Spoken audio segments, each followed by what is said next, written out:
en el pueblo de Dios pasan cosas lindas, sobre todo cuando Dios envía el Espíritu y lo va participando en la comunidad. Esto tan lindo de la primera lectura. Dios le da el Espíritu a Moisés y después ese mismo Espíritu que Dios le ha dado a Moisés lo va participando en distintas personas de la comunidad. Eso hace que la comunidad realmente se convierta en pueblo de Dios porque está animada, todos están animados por el Espíritu de Dios. Pasan cosas lindas como, por ejemplo, compartir un vaso de agua porque somos de Cristo.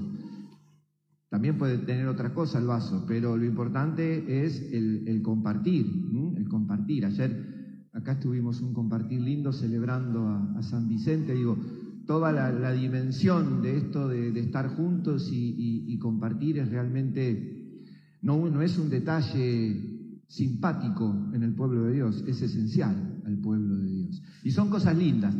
La primera la hace Dios, la segunda tiene que ver también con lo bueno del espíritu humano que es capaz de estas cosas.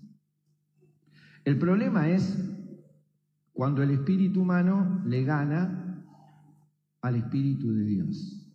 Y entonces la iglesia se mundaniza, una expresión muy común en el magisterio de la iglesia y que el Papa Francisco la tiene muy presente en Evangelii Gaudium. La iglesia se mundaniza. ¿Qué quiere decir? Lo humano se impone sobre lo divino. Y entonces convivimos más con las cosas humanas, incluso con las miserias, que con lo que viene del Espíritu de Dios. Entonces, por ejemplo, esto no pasa, gracias a Dios, en Mercedes y menos en esta comunidad. Por ejemplo, los celos, las habladurías, el chusmerío, todo esto que vemos tanto en la primera lectura como en el Evangelio.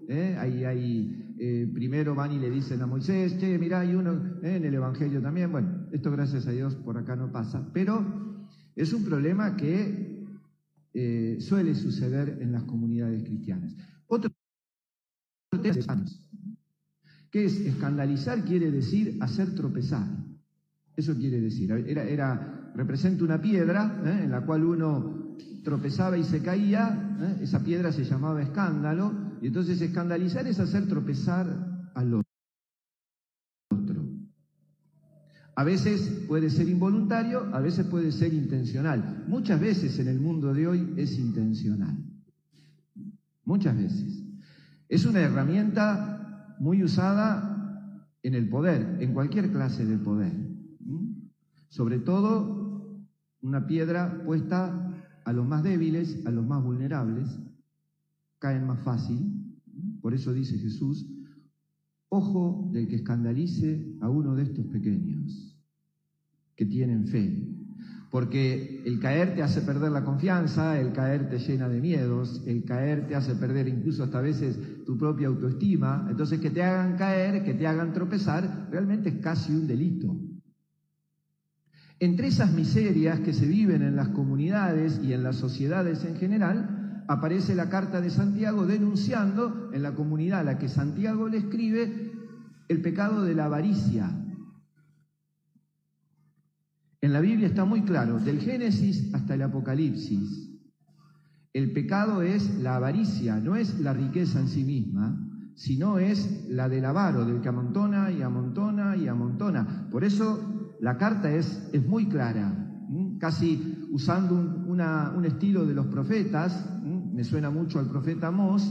Santiago dice, lloren. Cuando en la Biblia dice lloren, no es porque no hay posibilidad de nada, sino es reconocer tu pecado y convertirte.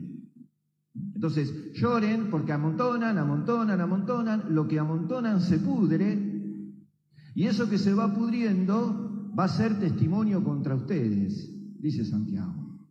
Porque el salario que ustedes retienen en realidad es un robo hacia los cosechadores, y el clamor de los cosechadores llega a Dios. Usa la misma frase, ustedes recordarán, en el libro del Génesis, cuando Caín mata a Abel, Dios le dice a Caín, ¿se acuerdan? La sangre de tu hermano clama al cielo. Es exactamente la misma frase.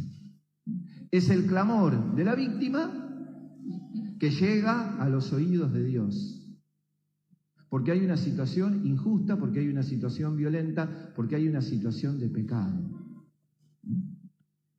Entonces, esa avaricia muchas veces es un fácil acceso al poder. Un avaro con poder es un peligro, a tal punto que se termina convirtiendo en un peligro para los justos, dice Santiago.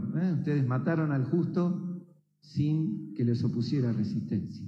Esto es mundanidad también. Esto es el espíritu del mundo que siempre tiene complacencias y permisos para los avaros y poderosos, y que es muy duro, muy exigente y muy crítico con el pobre, por ejemplo. Y este espíritu del mundo también lo tenemos en la iglesia. También en la iglesia hay mucha estigmatización y mucha discriminación hacia los pobres, aunque digamos otra cosa.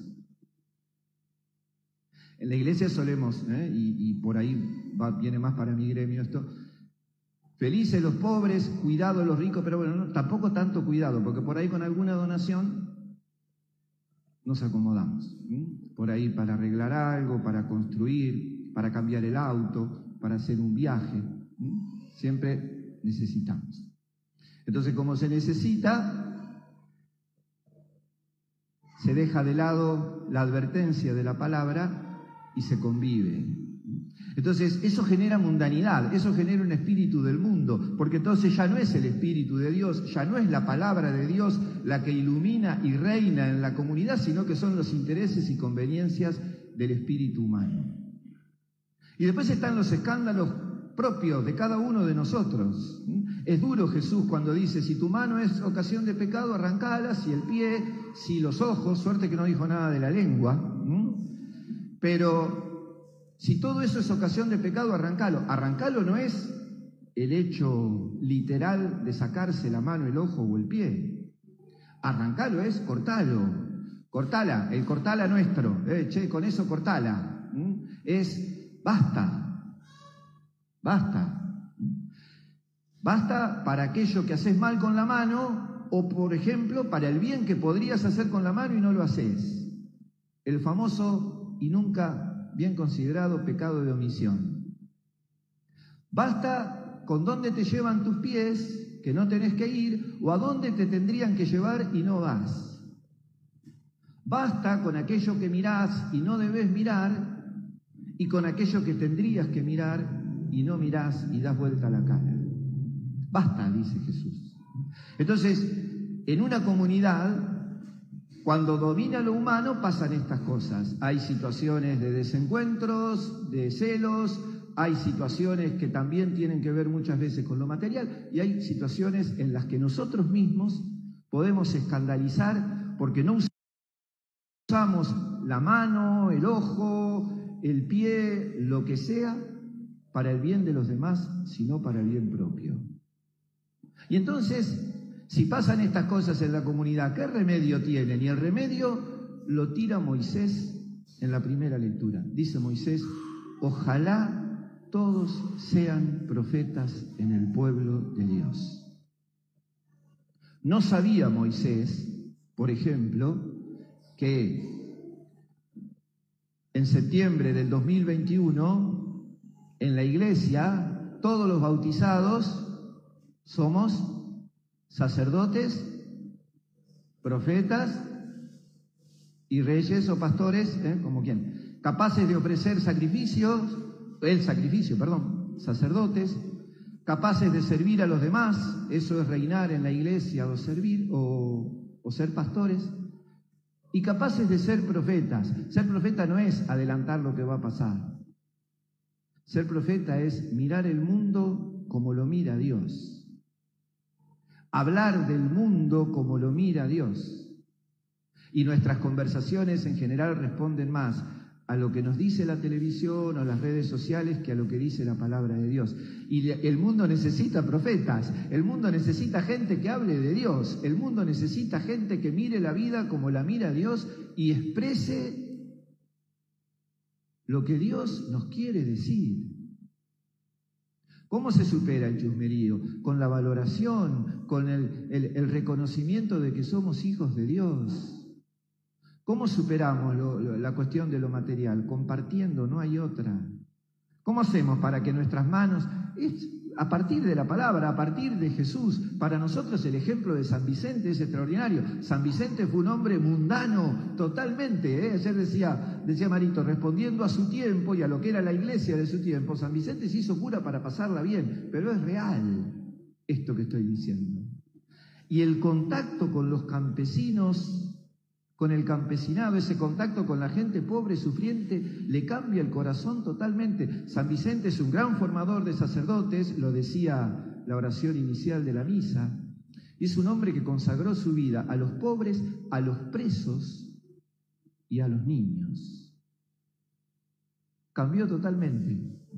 De ser un hombre de mundo, acomodado al mundo, a ser un distinto. ¿Por qué? Porque se dejó guiar por el Espíritu de Dios. Pensemos esto, yo creo que es un desafío lindo y más para el tiempo que vivimos, ¿no?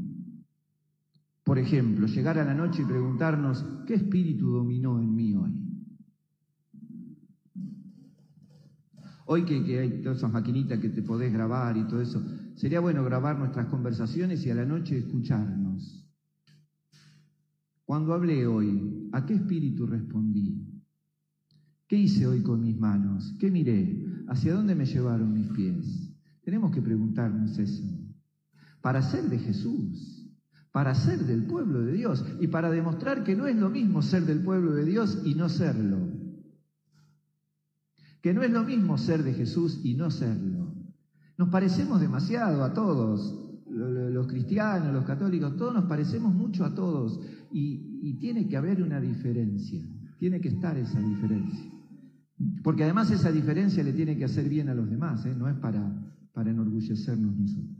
Pidámosle a este gran San Vicente, a este hombre extraordinario, y una vida tan maravillosamente evangélica, que supo convertirse cuando sintió el llamado de Dios y que fue realmente un servidor y que lo sigue siendo, porque nosotros en su intercesión seguimos sintiendo en nuestra comunidad su presencia y eso es para nosotros fuente de gozo, de paz y ojalá también de conversión y vida nueva. Rezamos el credo. Creo en Dios.